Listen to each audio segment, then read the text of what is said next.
still buffering or whatever.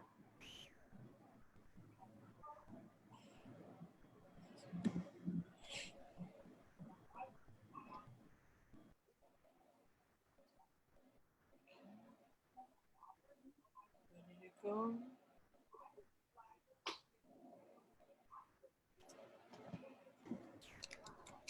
And just make sure that it's there.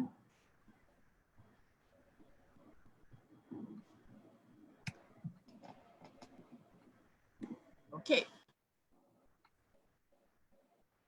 Good.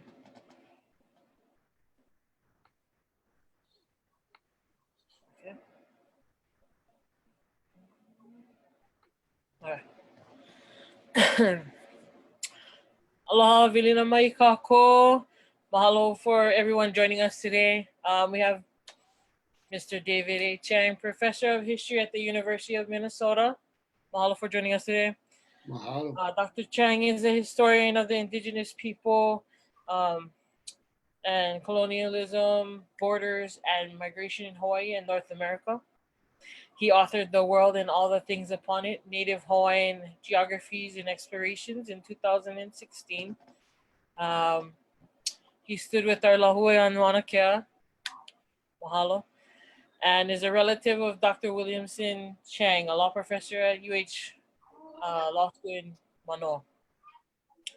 The Iconic Cultural Center is co-sponsoring this event with the HK West Maui Community Benefit Fund, a nonprofit in West Maui, and UH Maui College Hawaiian Studies Department, that I'm a part of, and the Kue Petition Hui. This is the second year running of the West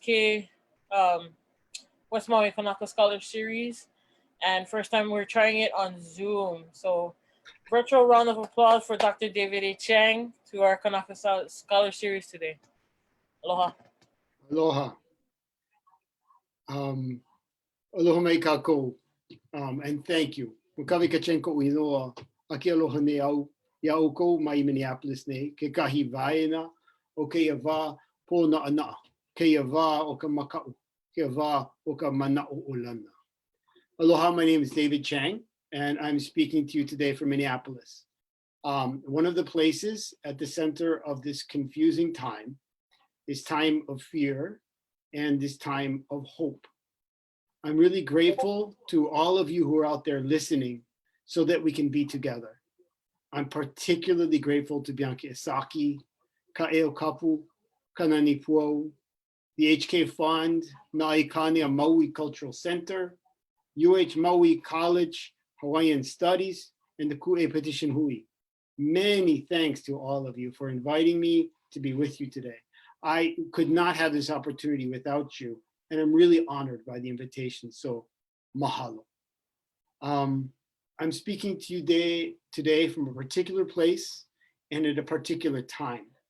And that place and time must shape what we talk about today and how we talk about it. And so I've been thinking about reshaping these thoughts that I'm sharing today in response to the time, the moment that we're in, and the place that I'm in. I'm in my house. It's 1.5 miles from the spot where police officers murdered Mr. George Floyd a few weeks ago. And around the world, people are rising up against anti-Blackness, the murderous form of racism that has shattered and brutalized and ended countless Black lives for 4 centuries in America, around the world, and yes, even in our beloved Hawaii. And yet, I'm here to talk to you today about Hawaiian history. Specifically, I'm here to talk about the sense of the sacred power of land and the Vahipana, and how that relates to the larger effort to fight against foreign domination in Hawaii and domination of Hawaiian lands. Now, these might seem like very separate topics, but they're not really. They're deeply related. Both speak to our respect for the sacred, and they speak to the violence that colonialism, and specifically colonialist racial capitalism, has done to Kanaka and has also done to Black people worldwide and in the US. How does that work? Colonialist racial capitalism has made land a commodity, a thing to be bought and sold and seized. To do that, it declared that land is not sacred. It is without life. It is without mana. It is without air. Air, which means life, sovereignty, and breath. Without life, sovereignty, and breath, aina becomes, in this idea, a mere commodity. This idea is an assault on the Kanaka sense of the Hawaiian relationship, the literal Hawaiian kinship to Hawaiian lands. Similarly, colonialist racial capitalism has made Black life a commodity, a thing to be bought and sold and seized. Since the time of the rise of chattel slavery 400 years ago, it has denied that Black life is sacred. It has made Black life a commodity. It has given white authorities the power to take away the air, the life, the sovereignty, the breath of Black people. In his dying moments here in Minneapolis, George Floyd called out to his deceased mother that he could not breathe. His air was stolen from him. This was the logical result of the colonialist racial capitalism that denies the sacredness of Black life. But I'm a historian, so these are points that I'm going to be making a little indirectly. I'm going to make them the way historians make points. I'm going to start with a story. It was July 1832 in Lahaina. Let me start my PowerPoint. Excuse me a moment, please.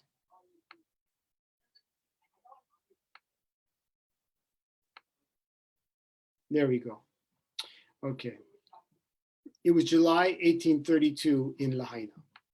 This was just 12 years after the first American missionaries had come to the islands. They told Kanaka that they would die and be confined to a pit of fire if they followed their own religion, but that their souls would live forever in peace and plenitude if they abandoned those ways and embraced the religious ways of the Haole. Ephraim Spalding was a missionary from Vermont, and he wanted a house at Lahaina.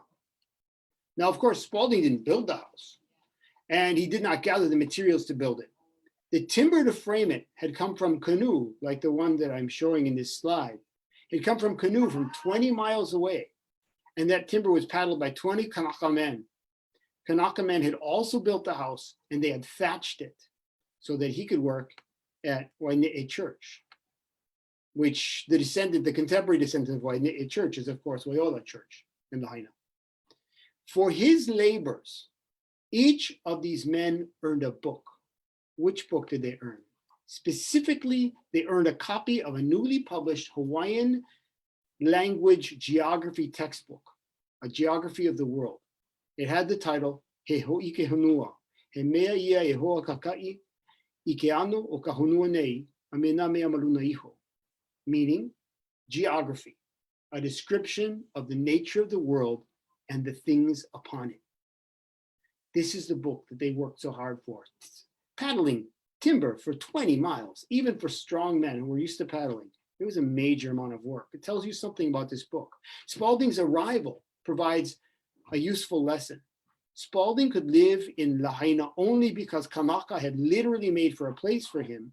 And the men who made that place did so to earn this book, which would describe the outside world to them.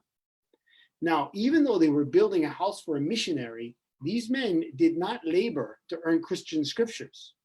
They were laboring for a Hawaiian language book to describe the outside world, lands, seas, nations, peoples.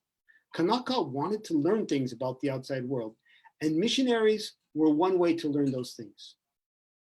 But those lessons came at a price, a steep price. First, most obviously, those men had paid for the books with their labor, paddling the lumber, building the house, thatching it. But beyond that, the knowledge in those books came at a very heavy price. The books taught Hawaiians not only about the outside world. It told Hawaiians that they were a backward people. It told them they were lazy, ignorant, undisciplined. Because it was a missionary geography book, it especially taught them that they were pagans and they followed a false religion. Now, Aloha, David, sorry to interrupt you. Could you press the button on the bottom to enlarge your screen? I thought that it would be, Sorry. okay. Hold on. Is that working for you now? If you go all the way to the bottom, there's Yeah. like if it'll fill your screen, but this is better.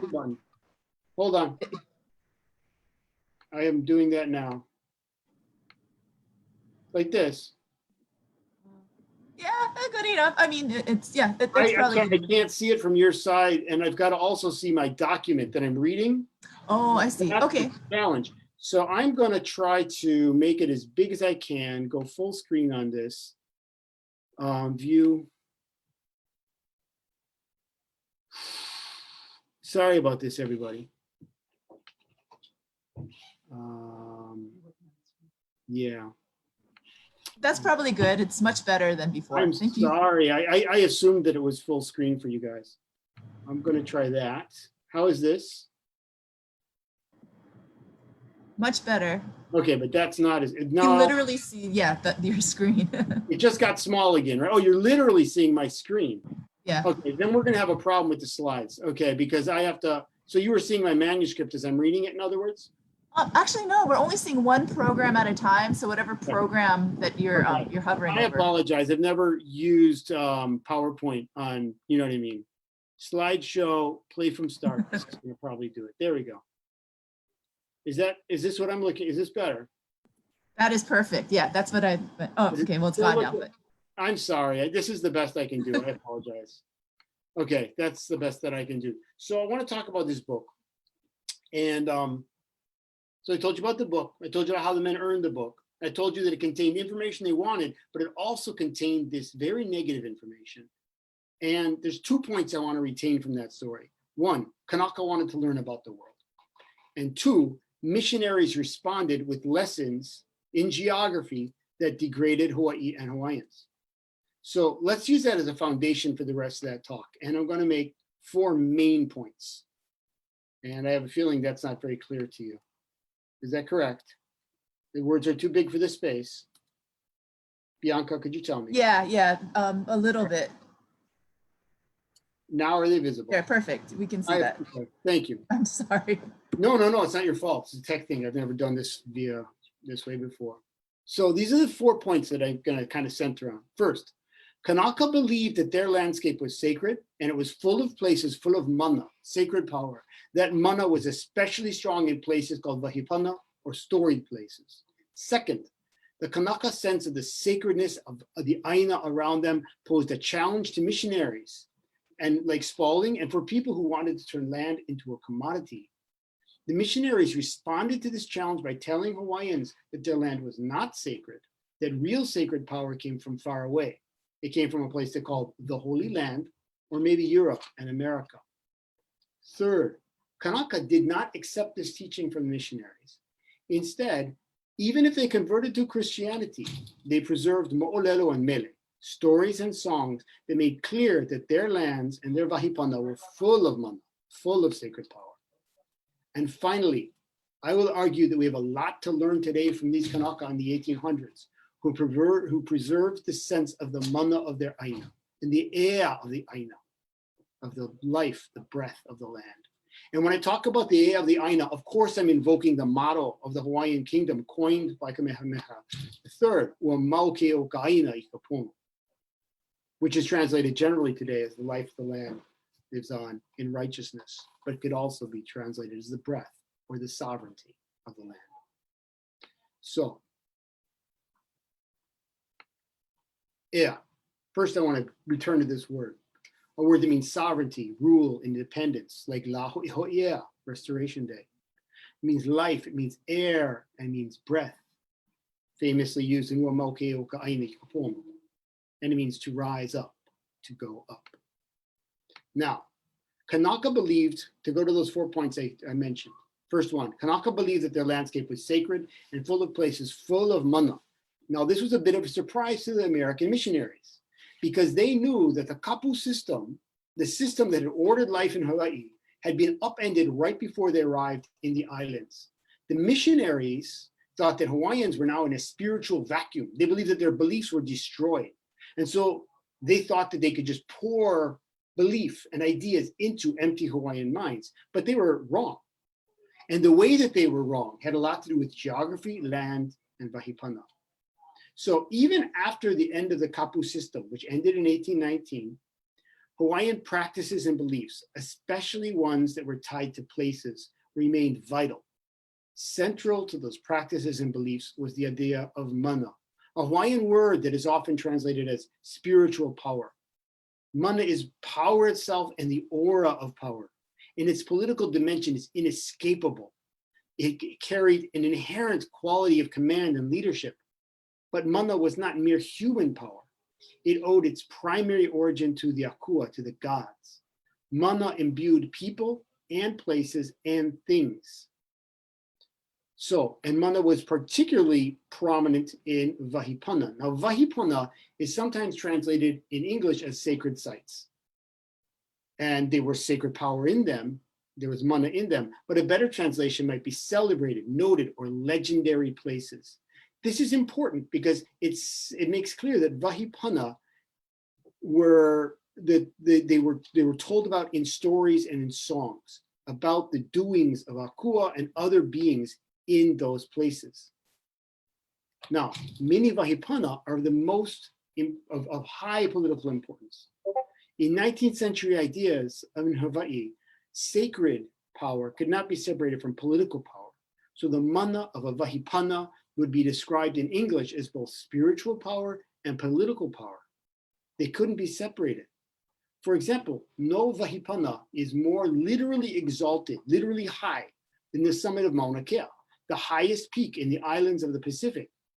And the famous song, Hana Wahua Kalani, recounts that this summit is a child born of the father, Wakea, and the mother, Papa Hanaumoku, and that Mauna Kea is an honored ancestor of the Hawaiian people. But this Kapu site, the summit of Mauna Kea, this site bound by sacralizing rules is also of great political importance. And this song, Hana Wahua Kalani, was composed to celebrate the birth of Kauikeauli in 1813, Kamehameha III, and the son of Kamehameha I and his highest ranking wife, Keopuolani. So let me slip to this next slide with a picture of Mauna Kea, with a picture of the young Kauikeauli, and then a picture showing us where Mauna Kea is. Now, I don't have time to go through this entire song, but I'd like to make a couple points about it using the translation of Mary Kavena Pukui. Oh, sorry. No, that's not. Using the translation of Mary Kavena Pukui and Alphonse Korn. This song is a birth chant for Kauikeauli. And we know the words tell us about the long labors of Keopuolani, his mother, to deliver that child. But the following stanza makes clear that the chant is not just about the birth of a human baby. So, to go straight to the English, I meant born was the earth, rooted was the earth. The root crept forth, rootlets of the earth. Royal rootlets spread their way through the earth to hold firm. Down to went the taproot creaking like the main post of a house. The earth lay below. From below the earth rose. The earth was Kea's, Wakea. To Wakea belonged the earth. The earth was Papa, Papa Hanaumoku. To Papa belonged the earth. The earthly firstborn child by Papa. He is the earth that was born. So this is a song about the birth of a land born to an Akua mother, Papa Hanaumoku, and fathered by an Akua father, Kea or Wakea. So the birth of the land is tied to the birth of the chief, because remember, this song is the Melihano, it's the name song. It's a birth song rather, for the birth of Kauikeauli. But instead of just chanting the birth of the baby, it sang about the birth and the growth of the land, of the Mauna itself, of Mauna Kea itself. But it's not just that place. Each stanza of this song narrates another birth, the birth of the night, the birth of the island of Hawaii, the birth of the cloud, the birth of the mountain, the birth of the sun, the birth of the ocean. This is the cosmos. All of the cosmos and all of its mana are united in this sacred birth. But this sacred birth is tied very specifically to Mauna Kea and to Kauikeauli. In terms that can refer both to the mountain and to the man, the song chants words that are probably familiar to many of you. O hanau ka mauna akea, o pu'ua e ka mauna akea. This is very familiar to many of us from the aha that was practiced at Mauna Kea. And the song, of course, has been sung and been circulating, especially since 2015, when the defense of Mauna Kea against TMT spread it. Translated by Pukui and Korn, born was Wakea's mountain. The mountain of Wakea budded forth. Wakea was the husband. Papavalinu'u was the wife. Born was the mountain, a mountain son of Wakea. He was this mountain's growing, this chief. So was the mountain born. So Mauna Kea, though, is just one example. Mauna Kea is just one example of a truth that I'm trying to show about this Hawaiian order of things. Kapu, mana, and vahipana were three concepts that were tightly interwoven. Similarly, the spiritual, the political, and the geographical were tightly bound together in a way that legitimated Hawaiians' sense of the specialness of their place in the world. Kanaka understood Hawaii to be an archipelago born from and inhabited by gods. These ideas are still potent today, as I've described, and they're very potent in the defense of our sacred places. But they're also a problem from the point of view of missionaries. Now, if a missionary wanted to Christianize and colonize Hawaii, the Kanaka sense of the mana of their geography was a challenge to overcome. To succeed in their efforts to spread Christianity and Westernization, the missionaries confronted this sense of sacred landscape. We can catch a glimpse of the way that missionaries did this by looking at that book that these men earned by making that house for Spalding at Lahaina, this Ho'ike Honua, this geography book. Now, it was a general geography book, but it also contained content that was specifically spiritual and religious, because the missionaries used geography lessons to undercut Hawaiian sense that their archipelago was unique and sacred, that it had mana, that it had ea. Now, no example demonstrates this more powerfully than the section on Hawaii Island, which has this passage on volcanoes. Ika wamamua ua mana'u ia e ke kanaka he akue o pele, e a ho'omana lako iaia. A ole lako e ike a ohe no I ulohe, ua nuina pere mai na aina e, mana aina e. I keia manawa, ua maupopo I Iehova ke akua, nana I hana I na pere a pau, a me na mea a pau, a ohe akua e ae, oia ho'okahivali no. Translated, in earlier times, it was thought by the people that the volcano was a god, and they worshipped it. They did not know and had not heard that there were many volcanoes in other lands. Now they have learned of Jehovah the God who sees and made all the volcanoes and all things. There is no other God, only one. Now, of course, this is very powerful because notice that they say, He akua o pele, the volcano is a god. But of course, Pele is also the name of the god, the god or goddess of the volcano, Pele herself.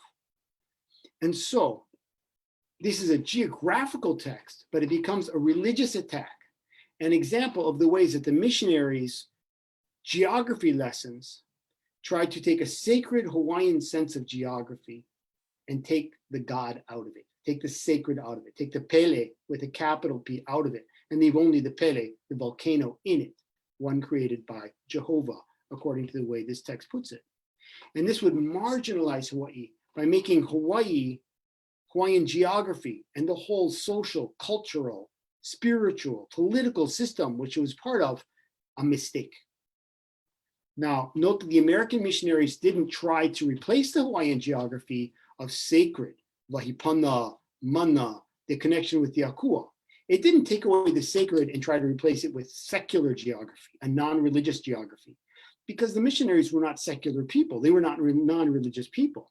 Instead, they brought forward two other religious senses of space to counteract the Hawaiian sense of spiritual power. First,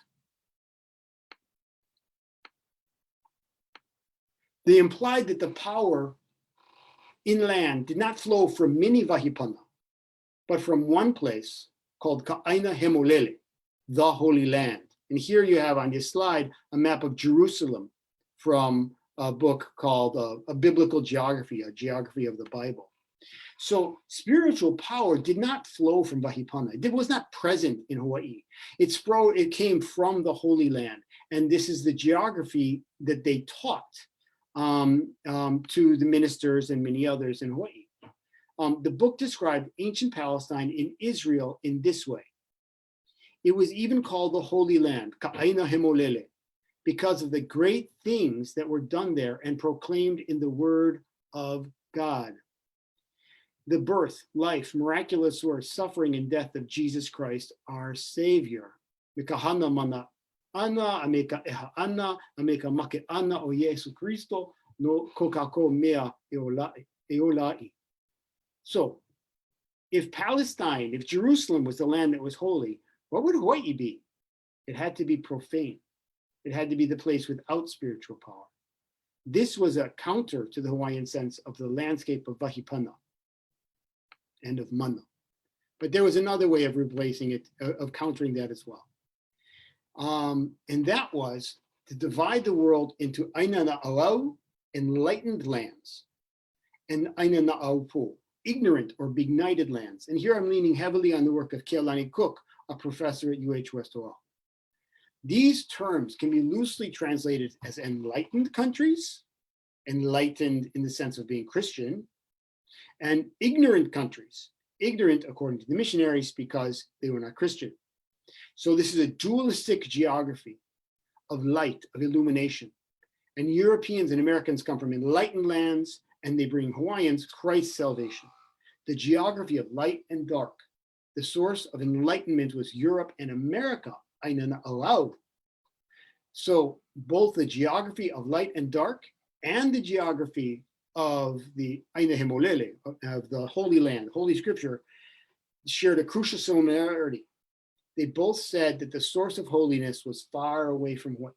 If Hawaii was going to have holiness, it was not going to come from the land, but from distant lands. So, how did Hawaiians respond to this? Let me stop sharing this. 1 second. For a second. Now, how did Hawaiians respond to this? Increasingly in the 1860s, Kanaka writers published Hawaiian stories and songs about Akua and Vahipana in the Hawaiian language newspapers. They took the initiative to create written versions of the oral literature of Hawaii. This can be considered another means to reconsider the place of Hawaii in the geography of sacred power.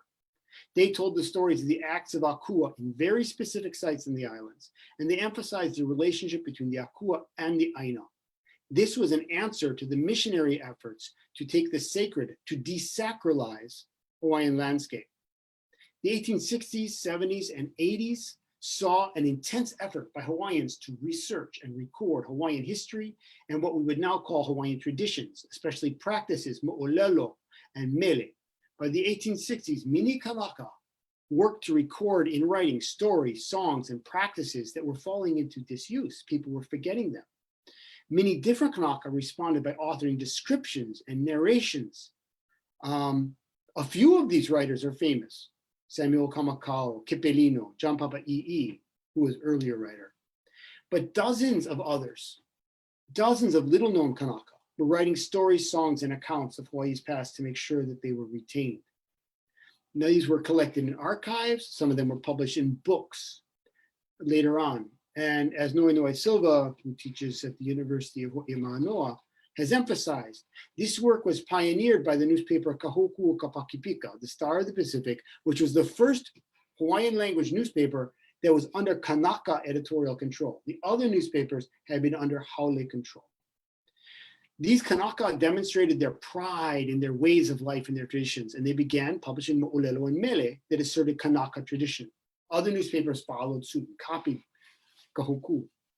Now, Nonoe Silva has demonstrated this effort was just one part of a broad cultural movement beginning in the 1860s that involves popular cultural action by Kanaka and official initiatives by the kingdom. The revindication of hula, of song, of chant, of assembling costume for hula, the musical instruments for hula, the learned traditions of Hale Nawa, which was a royally supported secret society dedicated to preserving and advancing knowledge of all kinds, especially Hawaiian knowledge, but also knowledge from far away.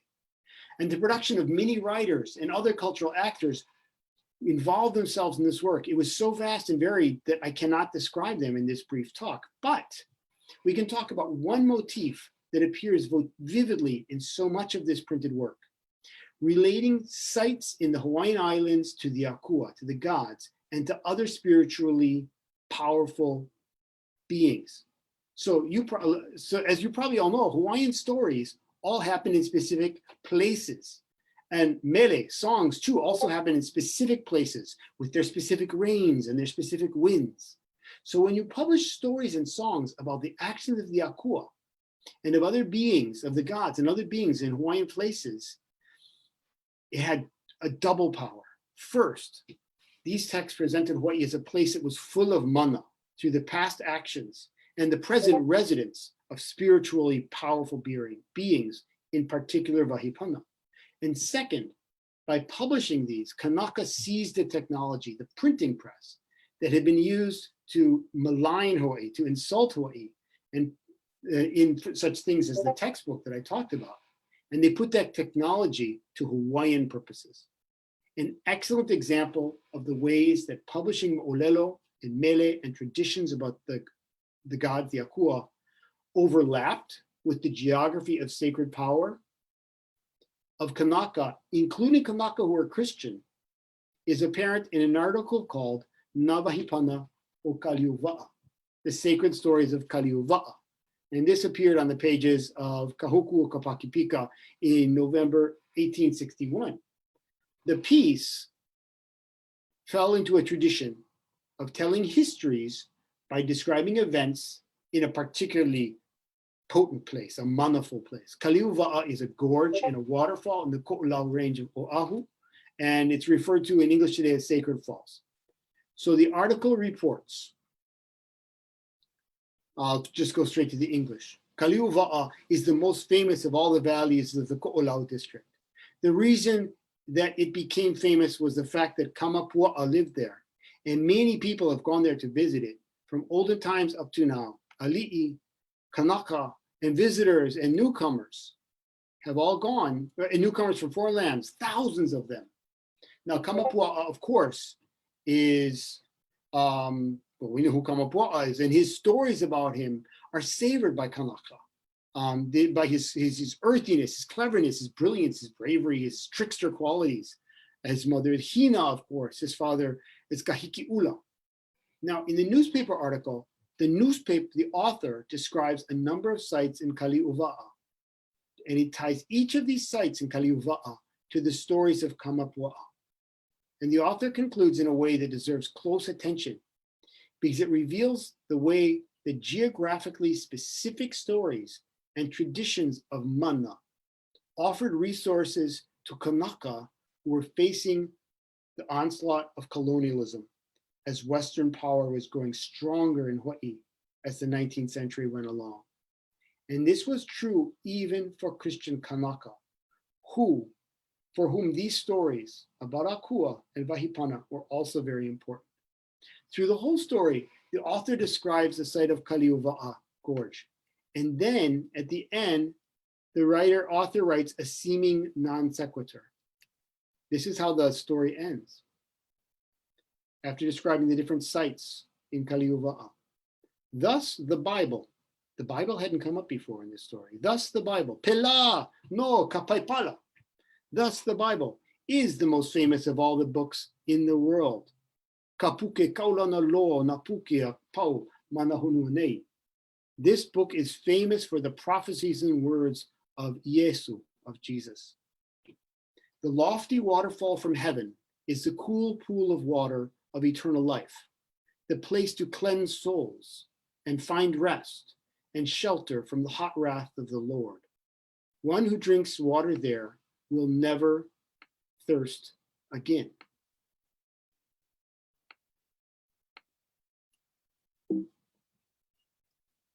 Here's a picture.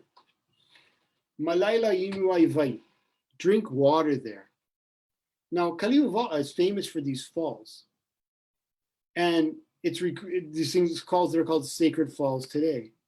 And what's remarkable is this whole story about Kamapua'a and the Akua ends with talking about the Bible. And it says that the reader should go there to Kaliuva'a and drink water there and be refreshed and never thirst again. So this is a very interesting way to end a story about Kamapua'a.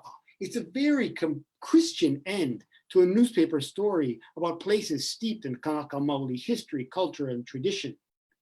It is asserting the sacred power of the Bible. But at the same time, the mana of Kaliuva'a is undeniable. The Bible, I would say that the Bible benefits from being linked and compared to Kaliuva'a. According to the author, both Kaliuva'a and the Bible have water that refreshes and cleanses and gives life. The author of the article even demonstrates their commitment to this place by signing it MK Paliko'olauloa. Now, the last name means Ko'olauloa cliff.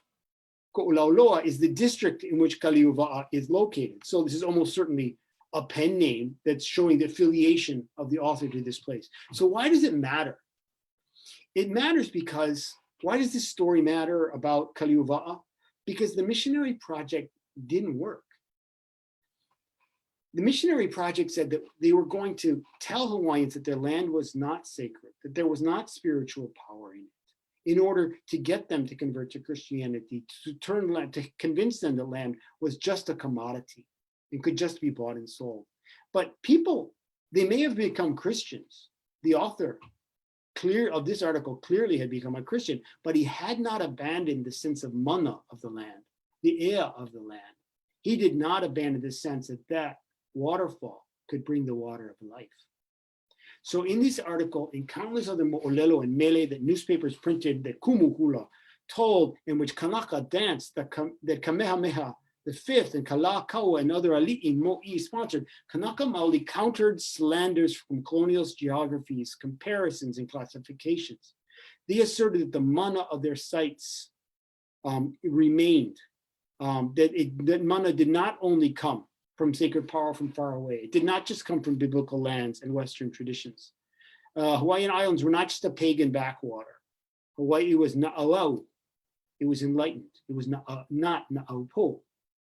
Now, this story, this sense is really important because it tells us something, a remarkable story of the survival of the strength of the dedication to land and the thinking that the life of the land, ka'eo ka'aina, the breath of the land, still mattered for Hawaiians.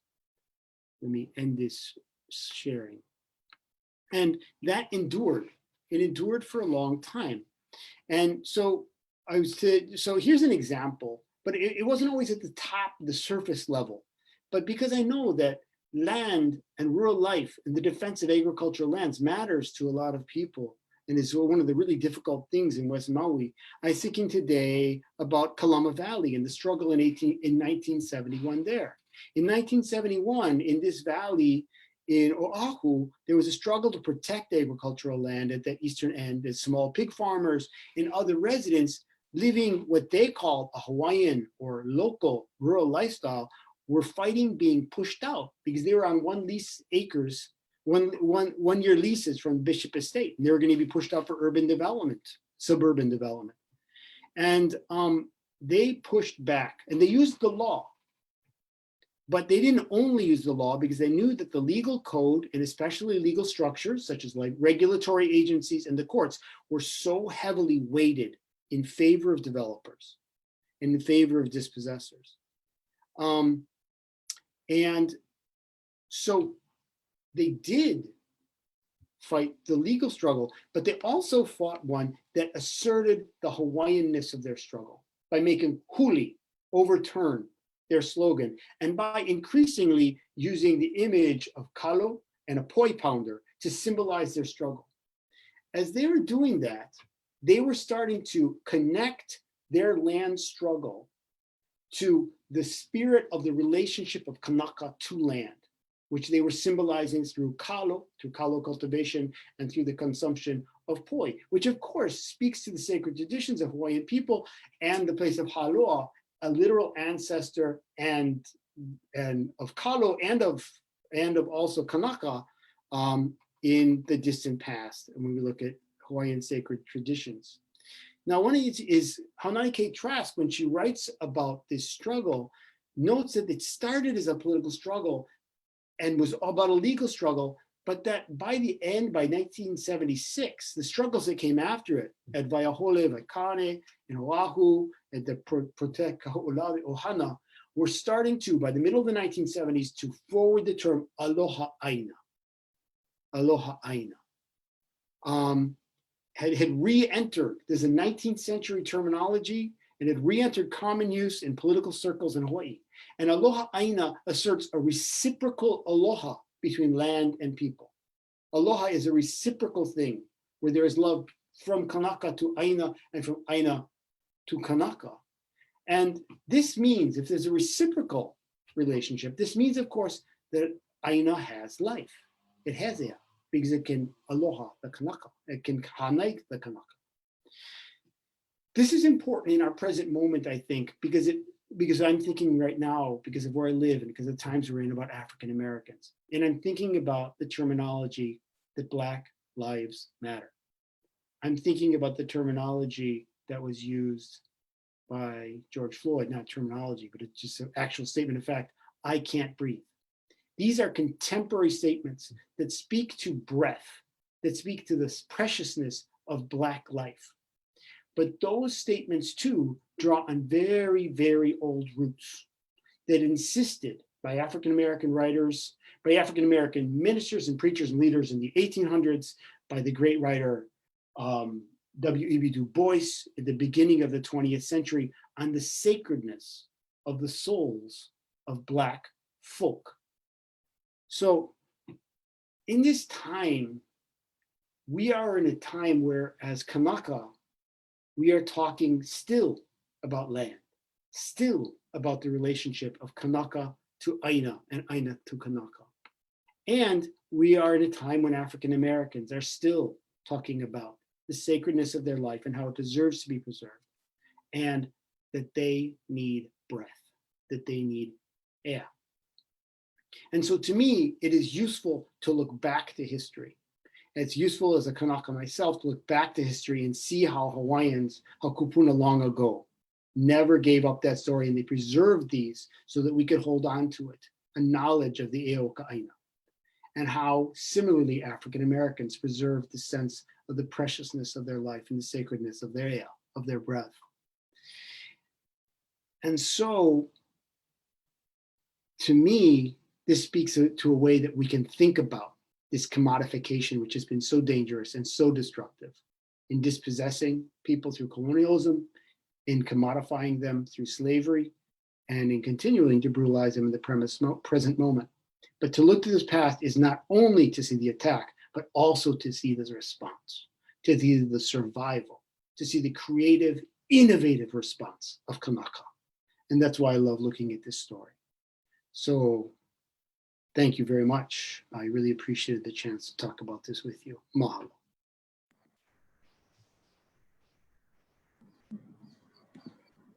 Mahalo for that amazing talk. We do have we have a couple of questions, but let me try and scroll through them a little. There was a question, I guess, about like the connections you're making about the BLM movement and EA. Can you elaborate a little more on that? And like, for like, what does that mean with, I guess, perhaps like, for instance, like right now, I know there's like some tensions between like, maybe the Ke'imaona and say like people's responses to Black Lives Matter, but more specifically things like perhaps like Carbon Nation, that I'm not sure if you're aware of, like the new group of people that were seen as outsiders, but they're primarily African American that are here.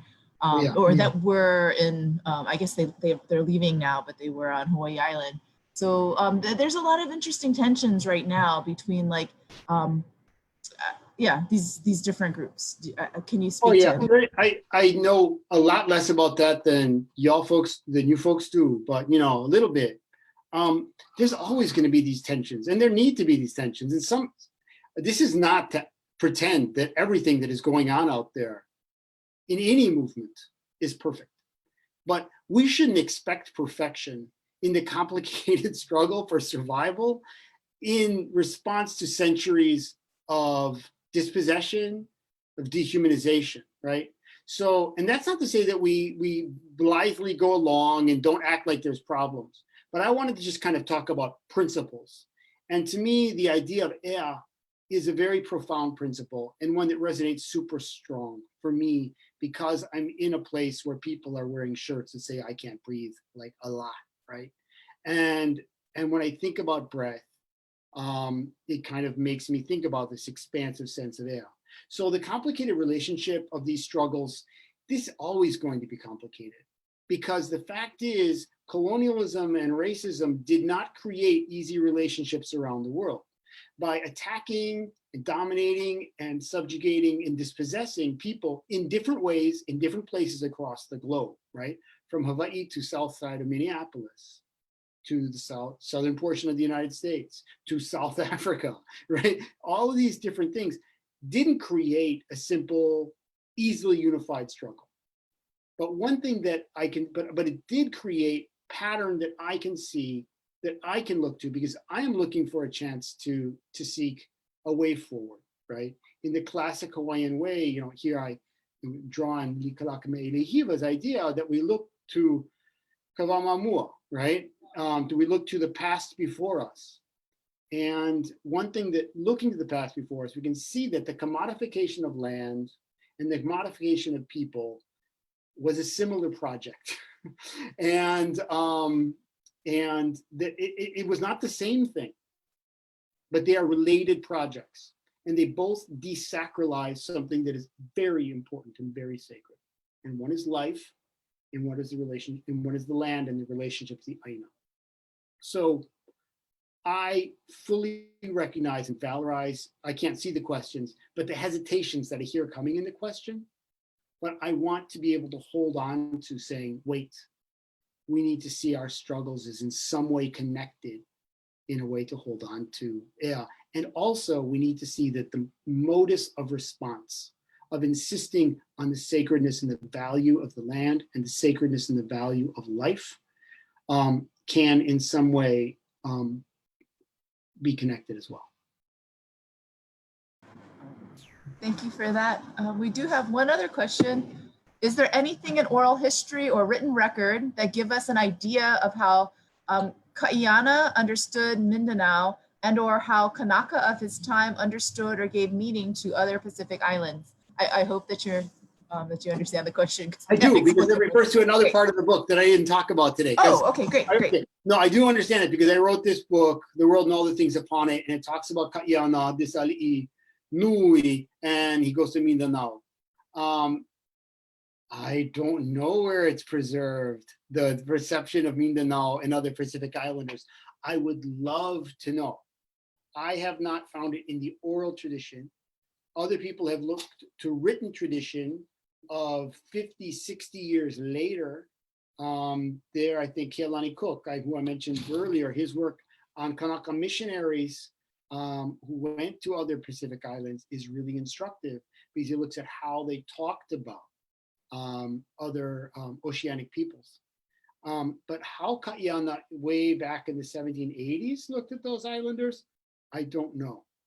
One thing about Kaiana, who was this chief who traveled in the Pacific in the 1780s with a Haole ship captain, is we don't have his words. We only have observations about him. This happens to a lot when we're doing history, especially history of people like Hawaiians or Kanaka. Now, we're lucky because Hawaiians left a lot of written records, but not every single one of them. So we as historians need to look through other people's reactions to somebody and guess what they were thinking. With Kaiana, that's a hard thing to do. but it seems that he was looking to try to understand the relationship to the Pacific and to other places. And that was something that became very important in Hawaiian history, most especially and most visibly under King Kalakaua and his efforts to build this not Pan-Pacific, but Pacific Confederacy. Well, thank you for your answers to these. Yeah, we actually, like, everybody's just thanking you for your time and for your excellent thoughts. So thank you very much. I mean, unless there's something else you wanted to leave us with. No, I just wanted to leave you with my thanks. It's when you're in a university-based historian, you often don't get to speak to a broad audience at all. And so this opportunity to speak to a broader audience, especially to speak to your core audience there in West Maui, is important to me because the work that they're doing is so essential, and I'm grateful to be able to be part of this conversation. So mahalo. Mahalo. And I will assure you that I am looking at a lot of the people who are tuning in, and most of them are from West Maui, some of the Daizans, the Kapus. So yeah, they're getting to hear your words, and we're all very grateful. So Okay, mahalo. mahalo. Have a good night. Thank you for staying awake for us. Oh, it's my pleasure. Bye-bye. Goodbye.